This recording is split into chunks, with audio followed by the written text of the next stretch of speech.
The camera flash is a cruel, sterile pop of light that burns my retinas. It's a physical pain, a temporary blindness that's nothing compared to the permanent one I've been living in for 18 years. I stand in the shadows of the grand living room, just beyond the meticulously arranged lighting umbrellas cropped out of the frame, cropped out of the family. In the center of it all is Victoria. She's wearing a cream-colored cashmere sweater that probably cost more than my first car. Her smile is a perfect polished thing, and she leans into my biological mother, her head tilted just so. Richard, my father, the man whose DNA is an undeniable map in my own cells, adjusts the drape of her sleeve over her shoulder. His touch is gentle, proprietary. It's a touch he has never, not once, given me. He looks at her with a kind of paternal pride that feels like a hot poker to my gut. He sees the daughter he wants to see. I am the complication, the quiet, dark-haired girl who never quite fit, who always felt like a borrowed thing in this house of polished mahogany and silent resentments. For 18 years, they told me the story. I was theirs, their biological child, but there had been difficulties. They were vague on the details always. Victoria, they explained, was adopted to fill a void they couldn't explain. She was the sunshine that healed the cracks in their perfect facade. I was the crack. But the story was a lie. My fingers tremble, the sharp edge of the manila envelope digging into my palm. Inside, resting against my clammy skin, are the sealed adoption papers. My adoption papers. Except they don't say what everyone thinks they say. They don't name me as the adopted one. They name her, Victoria. The girl in the cashmere sweater, basking in the glow of my parents' love, is the stranger. I am the one who belongs. A fresh wave of rage, hot and acidic, bubbles up in my throat. I swallow it down, forcing my gaze back to the scene. They look like a perfect family, a mother, a father, a daughter, a lie captured in a high-resolution photograph. "Just a few more, Mr. Richardson," the photographer says, his voice professionally cheerful. "This portrait needs to be perfect for the inheritance announcement tomorrow. It'll look beautiful at the estate reading." Tomorrow. The word hangs in the air, a ticking clock only I can hear. The family fortune, the Richardson legacy, it all gets settled tomorrow. Their entire plan hinges on this portrait, this final public declaration of Victoria as the rightful heir. They're not just erasing me from a photograph. They're trying to erase me from existence. Richard murmurs something to Victoria, and she laughs, a tinkling sound that scrapes against my raw nerves. He smiles, a real smile, the kind I used to fantasize about earning. For years I tried. I got perfect grades, I was quiet, I was obedient. I did everything I could to make myself smaller, less of a burden, hoping that one day he would look at me with that same warmth. He never did. He was saving it all for her, the imposter. My hand tightens on the envelope. The paper inside feels impossibly heavy, weighted with the truth that can bring this whole charade crashing down. They think I'm just the moody, forgotten daughter, the inconvenient secret they keep in the West Wing. They have no idea what I've been doing while they were playing happy families. They have no idea that I stopped believing their stories a long time ago. The flash pops again, another searing white punctuation mark on their lie. I don't flinch this time. The burning in my eyes is gone, replaced by a cold, hard clarity. I slip the manila envelope into the inside pocket of my worn leather jacket. It rests against my heart, a shield and a weapon. Let them have their picture. Let them hang it on the wall and toast to their perfect, fraudulent life. They have until sunset tomorrow. And then I'm going to burn their world to the ground. The grandfather clock in the hall chimes 8, each resonant gong a hammer blow against the tense silence of the dining room. I drag the steak knife across my plate, the ceramic screech making my mother, Catherine, visibly wince. Good. Let her be uncomfortable. Comfort is a luxury they've denied me for a lifetime. I'm done affording it to them. I'd made the call an hour ago, my voice a stranger to my own ears, low, steady, and cold. "My name is Maya Richardson," I'd told the paralegal at the law firm of Hayes and Sterling. "I have urgent documentation regarding the Richardson inheritance. I need a private meeting with Mr. Hayes tomorrow morning before the reading. 8 o'clock. There was a pause, the rustle of papers, and then a hesitant confirmation. They'd probably assumed I was some disgruntled relative coming to make a scene. They have no idea. Across the polished mahogany table, Victoria takes a delicate sip of her wine. Her eyes, the same shade of blue as the hydrangeas Catherine grows in the garden, glitter with smug triumph. She sets the glass down, a perfect ring of condensation blooming on the coaster. "It's so nice," she says, her voice dripping with saccharine sweetness. Finally having a real family photo without complications. Her gaze flicks to me, a tiny, triumphant smirk playing on her lips. She expects me to shrink, to look away, to be the complication she's labeling me as. The old Maya would have. The old Maya would have felt a hot flush of shame, her eyes stinging with unshed tears. But the old Maya is gone. I buried her this afternoon in the shadows of that photo shoot. I meet her gaze, my own eyes flat and unreadable. I give her a small, tight smile that doesn't reach them. "Enjoy it while it lasts," I reply, my voice quiet but carrying the weight of a promise. I return to my steak, cutting a piece with surgical precision. The knife feels good in my hand, a tool of dissection. The air thickens. Richard clears his throat, shifting in his seat at the head of the table. He hates direct confrontation, especially from me. He prefers my unhappiness to be silent, manageable. "Maya, that's enough," he says, his tone weary, as if my very existence is a chore. "Enough of what, Father?"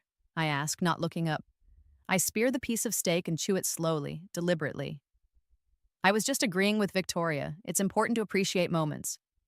They can be so fleeting." I finally raise my eyes to his. He looks uncomfortable, a slight sheen of sweat on his brow under the warm light of the chandelier. He's a man who has built an empire on control, and he's starting to feel it slip. "In fact," I continue, placing my fork down gently, "I've been thinking a lot about family lately. Where we come from, who we are. I've even started researching our family genealogy. It's fascinating what you can uncover when you start digging." Richard's hand, the one holding his fork, freezes midair. It's a tiny movement, almost imperceptible, but I see it. His knuckles are white. Beside him, Catherine's placid mask wavers, a flicker of panic in her eyes before it's smoothed away. Victoria's smirk has vanished completely, replaced by a brittle stillness. I have them. It was a shot in the dark, a line cast into murky waters, and all three of them bit.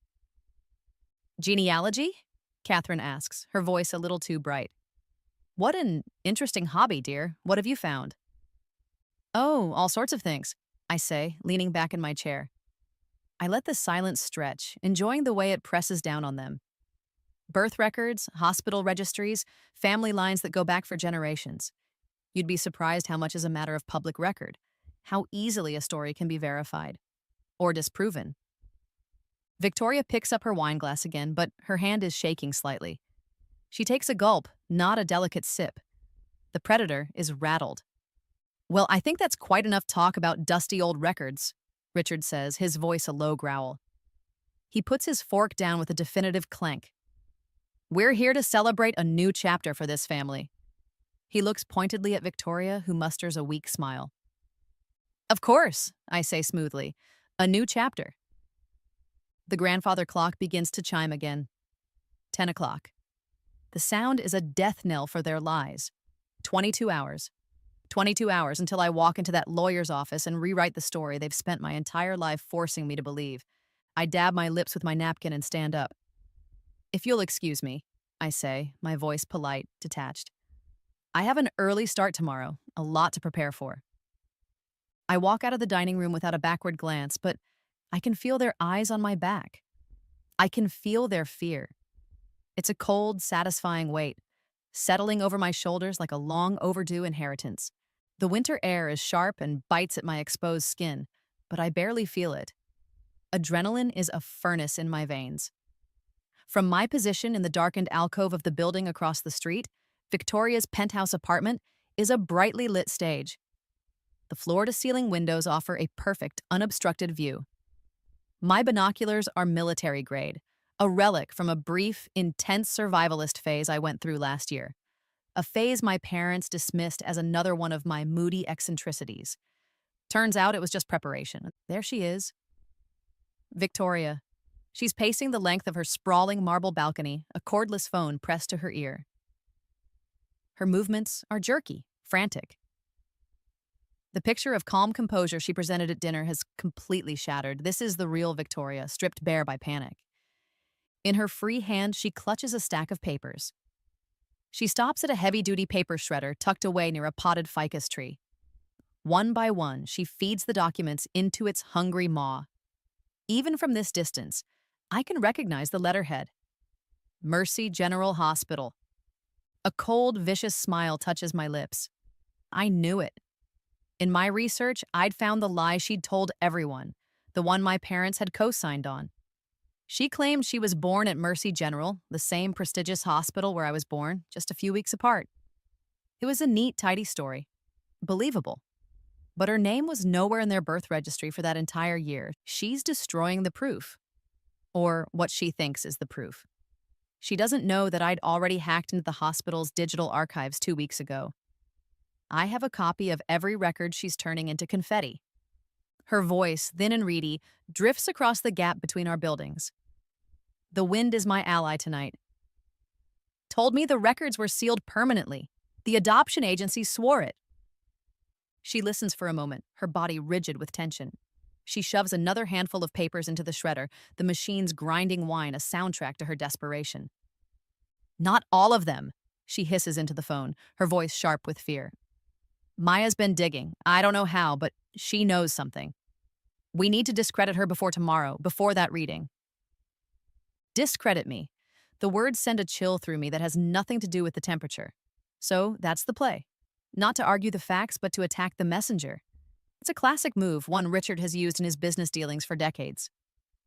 Ruthless, efficient. She turns her back to me, staring out at the city lights, but her posture is defeated. The shredded paper, caught by the wind, flutters from her balcony like a perverse kind of snow, scattering into the night. Useless scraps of a lie, it's almost poetic. I lower my binoculars and pull out my own phone. My fingers are steady as I open my photo gallery. I'd spent yesterday afternoon photographing every single page of the hospital documents she just destroyed. I have her fraudulent admission forms, the falsified insurance claims, everything. Clear, high-resolution evidence. I select one of the photos, a close-up of the Mercy General letterhead, and attach it to a new text message. I type out a simple, devastating line. Nice night for spring cleaning. See you at the reading. I hit send. Across the street, I watch as the screen of her phone illuminates her face. I see her read the message. Her body goes ramrod straight. The phone clatters from her hand, hitting the marble with a sound I can imagine even from here. She spins around, her eyes wide, scanning the darkness, searching the windows of the surrounding buildings. She's looking for me. She's looking for the ghost that has come back to haunt her. But I'm already gone, melting back into the shadows of the city. I leave her there, alone in her glass castle, with the knowledge that the walls are closing in. She thinks she's destroying the evidence. She has no idea she's just confirming she has something to hide. And I have all the proof I need. The lawyer's office is exactly as I'd imagined. A symphony of hushed tones, polished wood, and the faint, expensive scent of leather and old paper. It's a place built to intimidate, to project an aura of unshakable authority. This morning, it feels like a cage. Mr. Hayes, a man whose face seems to be permanently set in an expression of weary disapproval, gestures for me to sit. He doesn't offer a handshake. His desk is a vast, empty expanse of mahogany, separating us like a judge's bench. Miss Richardson, he begins, his voice dry as dust. You mentioned you have urgent documentation regarding your family's estate. I do. I place my leather satchel on my lap, my hand resting on the reinforced envelope inside. My heart is a frantic drum against my ribs, a mixture of terror and exhilaration. This is it. The first real shot. Before we get to that, he says, steepling his fingers, I'm afraid we have a more pressing matter to address. He slides a slim file across the desk. It stops a few inches from my hands. My name is typed on the tab. Maya Richardson. I received this an hour ago. he says, his eyes boring into me. It's an injunction, filed by your sister, Victoria Richardson, and co-signed by your father, Richard Richardson. The words hit me like a physical blow. An injunction? I stare at him, my mind struggling to catch up. They moved faster than I thought possible. It claims, he continues, his voice devoid of any emotion, that you have been exhibiting signs of profound mental instability, that you have developed an obsession with conspiracy theories regarding your family's history. My mouth goes dry. What? The word comes out as a choked whisper. Discredit her. Victoria's words from last night echo in my head. This is what she meant. This is their countermove. It alleges that you have become delusional, a potential danger to yourself and others, Hayes says, his gaze unwavering. And frankly, your call yesterday, demanding a meeting under such dramatic pretenses, does little to refute that. He opens the file. Inside is a single document. He turns it around for me to see. It's a psychiatric evaluation.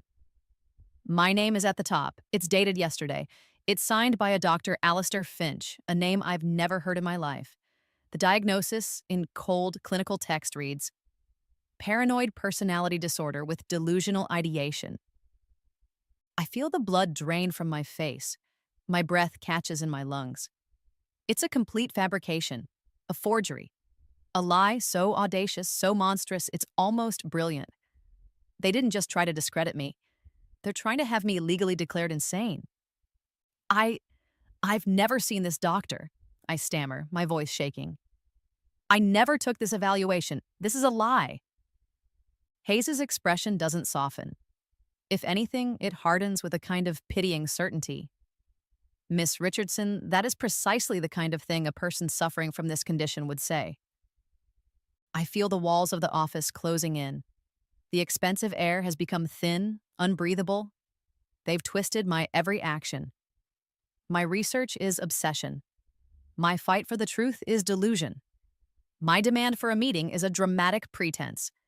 They've built a perfect logical trap, and I walked right into it. The injunction petitions the court to grant your father temporary conservatorship over your affairs, pending a mandatory commitment for observation, he says, closing the file with a soft final thud. The hearing is scheduled for tomorrow. The clock on the wall ticks, each second a nail in my coffin. What about the estate reading? I ask, my voice barely audible. It will proceed as scheduled, 3 p.m. tomorrow afternoon, he says. Your presence will likely be complicated by these legal proceedings. If the court grants the conservatorship, you won't be in any position to attend. There it is, the checkmate. I'm no longer just fighting for my inheritance. I'm fighting for my freedom, for my sanity to be recognized as my own. Tomorrow at 3 p.m., I'll either walk into that reading as the rightful heir, or Victoria will have me committed to a psychiatric facility to keep me silent forever. A wave of despair washes over me, so powerful it almost makes me double over. They've outmaneuvered me. They've anticipated my every move and twisted it into a weapon against me. But then, through the fog of fear, a single sharp thought cuts through. Why? Why go to such extreme, elaborate lengths? Why risk forging a legal document, a felony, if they weren't absolutely terrified? My fear begins to recede, replaced by a slow-burning, incandescent rage. They didn't do this because they are strong. They did this because they are weak. They did this because they're not just trying to hide what I know, they're terrified of what else I might find. This isn't a checkmate. This is a tell. A desperate, sloppy overplay by a gambler who knows she's holding a losing hand. I look up at Mr. Hayes, and the fear is gone from my eyes. My expression is calm, my hands are steady. I pull my satchel from my lap and place it on the desk. Thank you for your time, Mr. Hayes, I say, my voice even. I don't open the satchel. I don't show him my proof, not yet. Showing him my cards now would be a mistake. He's already been primed to see me as a lunatic. He'd dismiss it as more delusion. I stand up, my spine straight. I'll see you at the reading tomorrow. I walk out of his office, leaving the forged evaluation and the injunction sitting on his desk like a coiled snake. They think they've cornered me. They think they've won. But her desperation just revealed her greatest weakness. She's terrified. And now, I know exactly what I have to do next. I'm no longer just on the defensive. I'm going on the attack. The lock on Victoria's penthouse door is a high-end digital model, advertised as unpickable. It takes me less than 90 seconds to bypass it. The survivalist phase didn't just teach me about binoculars, it also included a deep dive into electronic security systems, another eccentricity that's proving to be my salvation. I slip inside, the silence of the apartment a stark contrast to the frantic chaos in my own head. The air smells of her perfume, something expensive and cloying, like wilting flowers. The whole place is a monument to new money and bad taste. White leather sofas, chrome fixtures, and abstract art that's more about the price tag than the talent. It's a stage set for a life she didn't earn. I don't have much time. She could return at any moment. But my desperation has burned away my fear, leaving only a sharp, crystalline focus. Her attack this morning, the psychiatric evaluation, it was a move born of pure panic. She's not just worried about the hospital records, she's hiding something bigger. Something she thinks is buried so deep, no one would ever find it. People like Victoria, people who build their lives on lies, they always keep a souvenir, a trophy of their deception. I just have to find it. I move through the apartment with quiet efficiency, my eyes scanning for anything out of place. I check the obvious spots first. Desks, drawers, safes. Nothing. It's all just receipts for designer clothes and invitations to society galas. It's the public face of Victoria Richardson, curated and clean. I need to think like her. Where would a con artist hide her most dangerous secret? Not somewhere obvious, somewhere personal, somewhere she could see it, touch it, gloat over it in private. My eyes land on a large, ornate vanity in her bedroom. It's a gaudy, gilded thing, completely out of sync with the sterile modernism of the rest of the room. It feels sentimental, out of place. I run my hands along its smooth, polished surface. The drawers are filled with jewelry and makeup, nothing more. I check underneath, behind. Nothing. But as my fingers trace the intricate carvings on the back panel, I feel it, a tiny, almost imperceptible seam, a hairline fracture in the wood. My heart starts to pound. Using the edge of a nail file from my pocket, I carefully pry at the seam. It resists for a moment, then gives way with a soft click. A false panel. Behind it is a small, hollow space, just big enough to hold a single folded document. My hands are shaking as I pull it out. It's old, the paper yellowed and soft with age. I unfold it carefully under the light of the vanity lamp. It's a birth certificate. But it's not from Mercy General, it's from a small rural hospital in a different state, hundreds of miles away. The date of birth is 3 months after mine. And the name at the top is not Victoria Richardson, it's Veronica Stone. And then I see the names of the parents, Eleanor and Marcus Stone. A quick search on my phone, my fingers flying across the screen, and my blood runs cold. Eleanor and Marcus Stone. They were convicted 10 years ago. A husband and wife team of grifters. Their specialty? Inheritance fraud. Posing as long-lost relatives to swindle wealthy families out of their fortunes. They're both still in federal prison. This is it, the whole story. Veronica, isn't just an imposter. She's the daughter of professional con artists. This isn't just a desperate grab for a family, it's a calculated long-term heist. Richard and Catherine aren't just her willing dupes, they're likely her co-conspirators. They didn't adopt her to fill a void. They hired her to steal my inheritance. My phone buzzes violently in my pocket, making me jump. It's her. Her name flashes on the screen, a beacon of her panic. I let it ring once, twice, then I answer, my voice deliberately calm. Hello, Victoria. Maya, where are you? Her voice is high-pitched, strained. We need to talk, right now, before you do something stupid. I look at the birth certificate in my hand, at the name Veronica Stone. I look around the opulent prison she calls a home. A slow, cold smile spreads across my face. I'm exactly where I belong, I say, my voice soft. I let a beat of silence pass, letting her imagine me anywhere else but here. In my family's home. I can hear her sharp intake of breath. What are you talking about? What have you done? Just catching up on some family history, I say. I snap a crystal clear photo of the birth certificate with my phone's camera. The evidence is secured. It's a fascinating story. You stay away from my parents, she shrieks, the pretense of civility gone. I'll have you arrested. I'll have you thrown in jail for breaking and entering. Will you?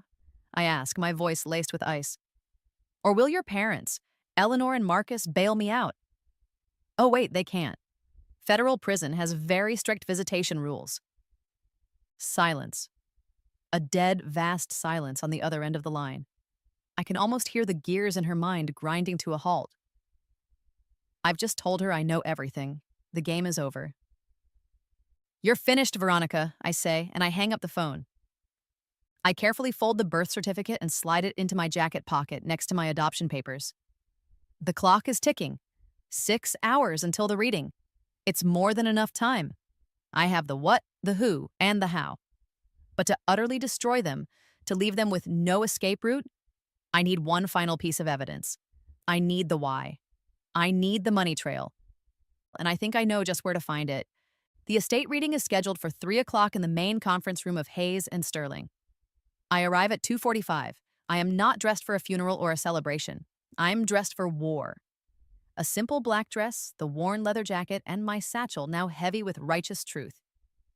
Just as the outline predicted, Victoria is already there, a queen holding court in a kingdom of lies. She stands near the head of the long, polished table, flanked by 2 burly security guards in ill-fitting suits. Standing beside her, looking smug and clinical, is the fake psychiatrist Dr. Alastair Finch. He holds a clipboard ready to perform his part in this sordid play. A few distant cousins and family business associates are scattered around the room, their faces a mixture of curiosity and mild avarice. They are the audience. Richard and Catherine are seated at the table, their expressions carefully neutral, but their eyes dart towards the door, towards me, betraying their anxiety. They look like aging monarchs about to witness a coup. Victoria sees me enter, and a look of triumphant relief washes over her face. She thinks my arrival is the final piece of her plan falling into place. She thinks I've walked into her trap. Ladies and gentlemen, she announces, her voice ringing with false concern, projecting to every corner of the room. The guards tense, shifting their weight, ready to move on her command. Thank you for coming. I'm afraid we have to address an unfortunate situation before we begin. My sister Maya is unwell. Murmurs ripple through the room. The cousins lean forward, their ears perked for scandal. She's been suffering from a psychotic break, Victoria continues, her voice trembling with expertly feigned sorrow. She points a manicured finger at me. She's become fixated on a delusional fantasy. She believes she's someone she's not. The security guards take a half step toward me. Dr. Finch raises his clipboard as if it's a warrant. I can feel the eyes of everyone in the room on me, a heavy blanket of judgment and suspicion. I take a slow breath, letting the silence hang for a moment. Then, I meet Victoria's gaze, and I smile. You're right, I say, my voice clear and steady, carrying easily through the cavernous room. I did believe I was someone I wasn't. Victoria's triumphant expression falters, a flicker of confusion in her eyes. This isn't how she rehearsed it. I take a step forward into the center of the room. For my entire life, I believed I was the adopted daughter, the outsider, the one who didn't belong. I pause, letting the weight of those words sink in. I look at Richard. I look at Catherine. Their faces are pale, frozen masks. Then I reach into my satchel and pull out the first envelope, the manila one, the one that started it all. But these papers, I say, my voice ringing with the force of a bell, prove that I'm actually the biological one. I walk to the head of the table and place the envelope before Mr. Hayes. His professional impassivity finally cracks. He stares at the envelope, then at me, then at Victoria. Victoria's face drains of all color. It's a spectacular sight. The vibrant, confident woman transforms into a hollow, waxen statue. That's impossible, she whispers, the words catching in her throat. Richard echoes her, his voice a strangled gasp. Impossible. Is it? I turn back to the room, my own audience now, or is it just inconvenient? Before anyone can recover, I pull out the second piece of evidence, the crisp white envelope containing the DNA test results I commissioned last week, using a fallen strand of Richard's hair from his coat and my own cheek swab. I had them express delivered to a secure P.O. box this morning, the final piece of the puzzle. This might clear things up. A 99.999% parent-child match between Richard Richardson and myself. I slide it next to the adoption papers. Mr. Hayes, his hands now trembling slightly, opens both. The room is dead silent, save for the rustle of paper. I turn my attention back to my so-called father. The real question, Richard, I continue, my voice dropping to a low, conversational tone that is somehow more terrifying than a shout, is if I'm the biological daughter, and Victoria's adoption papers prove she was the child given away at birth, then who is she really? I let the question hang in the air, a poisonous dart. And more importantly, I press on, relentless, how much did you pay her, or should I say, Veronica Stone, to come back and pretend to be your daughter? What happened to the inheritance money you've already illegally transferred to her offshore accounts, draining the estate before it could even be read? That's the final blow. Victoria lets out a strangled cry, a sound of pure, animalistic rage and despair. Liar! You forged everything! She screams, lunging across the table, her manicured nails reaching for the papers, for the evidence that will ruin her. But the security guards she hired don't move to help her. They move to intercept her. One of them grabs her arm, his grip firm. Ma'am, you need to calm down. Victoria stares at him, her eyes wild with betrayal. What are you doing? I hired you. Stop her. I'm sorry, ma'am, the guard says, his voice flat. Our instructions have been updated. I allow myself another small, cold smile. I called your security firm this morning, Victoria. I explained the situation, described the impending attempt to commit fraud and have me illegally committed. I even offered to double your rate. They were surprisingly amenable to a client who actually pays her bills on time. Veronica, lets out a guttural scream. It's over. She knows it. Everyone in the room knows it. Mr. Hayes is staring at the birth certificate I'd also enclosed, the one for Veronica Stone, and comparing it to the adoption papers. The dates, the names, the lies. It's all there, an undeniable tapestry of deceit. Dr. Finch quietly slips out of the room, his part in the charade concluded in spectacular failure. Richard and Catherine are frozen in their chairs, their faces ashen. They look old, defeated. Their perfect life, built on a foundation of lies, has crumbled to dust in the space of 5 minutes. The security guards start to lead a struggling, sobbing Victoria away. The imposter princess is being dragged from the castle, and as she passes me, her eyes, filled with a venomous hatred, lock onto mine. You will regret this, she hises. No, I reply, my voice quiet but absolute. You will. As the chaos subsides and the whispers of the shocked cousins fill the void left by Victoria's shrieking, Mr. Hayes looks up at me, his face a mixture of awe and professional horror. The police, whom I had also taken the liberty of calling and asking to wait discreetly downstairs, are now in the room, taking statements. One of the officers approaches me. Ma'am, you mentioned evidence of financial fraud? I nod, my gaze drifting to the far wall of the conference room. On it hangs a ridiculously grand oil painting of Richard's father, the patriarch who built this fortune. It's ostentatious and tacky, just like everything else they value. But I'd found it secret during my late-night recon. I look at the officer, then at Richard, who seems to have shrunk into his expensive suit. The account numbers for the offshore transfers, the agreements, everything. It's in the safe, I say, my voice steady. The one hidden behind the family portrait. The final, perfect irony. The symbol of their legacy, of the family they tried to construct, was the very thing hiding the proof of their crimes. I watch as Richard's head droops, a final, silent admission of guilt. 6 months later, the penthouse is empty. The white leather sofas are gone, sold to an auction house. The chrome fixtures gleam uselessly in the afternoon sun, slanting through the clean, floor-to-ceiling windows. The only things left are cardboard boxes, taped up and labeled Evidence A and Evidence B. Sam, my oldest and only true friend, hefts a box onto a dolly. You sure you don't want to keep any of this? I mean, this espresso machine looks like it could launch a satellite. I shake my head, a real smile touching my lips. It's all part of the lie, Sam. I don't want any of it. Sam had been my lifeline through all of this.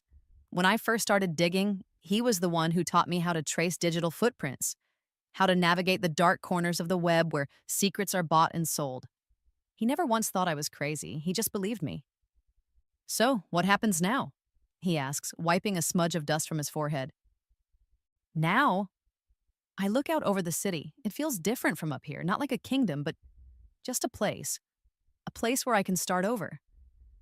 Veronica, took a plea deal. She'll be out in 7 years with good behavior, less if she testifies against her parents. And Richard and Catherine? Their trial is next month. Conspiracy to commit fraud, among other things. Their lawyers are trying to paint them as victims of a master manipulator, but the money trail is hard to argue with. The inheritance, what's left of it after the lawyers take their sizable cut, is mine. All of it. I won. But the victory feels hollow sometimes. The family I had spent my entire life trying to earn the love of, the one I thought I'd lost and then fought to reclaim, was never real to begin with. It was a business transaction. I was a liability. Victoria was an asset. It was that simple. Sam comes to stand beside me at the window. He follows my gaze. You know, he says quietly, you didn't lose a family, Maya. You escaped a prison. I look at him, and the hollow feeling starts to recede, replaced by a quiet, steady warmth. He's right. I walk over to the last remaining piece of furniture, a small side table near the door. On it sits a single object I'd insisted on retrieving from the Richardson mansion. It's the family portrait. The one they took that day, the one without me in it. I pick it up. Richard, Catherine, Victoria. 3 smiling liars in a gilded frame. What are you going to do with that? Sam asks. I'm keeping it, I say. I run my thumb over the glossy surface, over Victoria's perfect, fraudulent face. As a reminder. A reminder that some things that look perfect from a distance are rotten to the core. A reminder that the truth is always worth fighting for, no matter the cost.